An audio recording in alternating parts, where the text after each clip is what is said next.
describe what they look like? I could,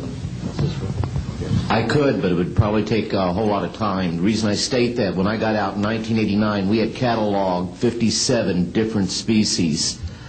You have individuals that look very much like you and myself that could walk among us and you wouldn't even notice the difference, except for some of the things that they might be able to go ahead, even in a dark room, and touch an object and go ahead and identify what color that object might be. They would have a heightened sense of smell, sight, hearing. The situation is that you have various types of what we normally call grays. We didn't call them grays in the military, but you had at least 3 types of the grays. You had some that were much taller than we were. The unique thing that I'd like to point out for the most part is that the entities that we did catalog were in fact humanoid. Now this created a situation where the scientific community was trying to figure out why that would be the case, because you would expect that if life evolved on other planets, that they would take on some type of other being, so to speak, not necessarily look humanoid or be bipedal such as we are.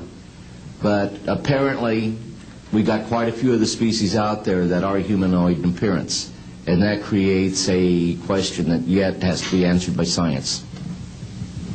Yes, and as I call on you, please state the news agency that you were with. Yes, ma'am.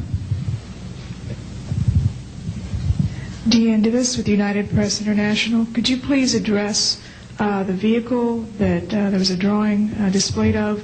Why would this vehicle be on display at an air show? What is the power source that you are asserting is going to be so very useful? And how can you determine that this vehicle is not something that is being developed, by a government agency? In fact, I think that was the testimony. This is an alien reproduction vehicle, and just to be clear, this means that it is based on advanced anti-gravity and zero-point energy propulsion systems. Those are the propulsion systems. They are being manufactured by a consortium of companies that include Lockheed Martin, Northrop, SAIC, and other corporations. They do have superluminal capacity, in other words, faster than the speed of light capacity. I think Mr. McCandlish and other witnesses that he's identified could go into more of the technical physics of it. I'm just a country doctor from Virginia, I tell people. I mean, really.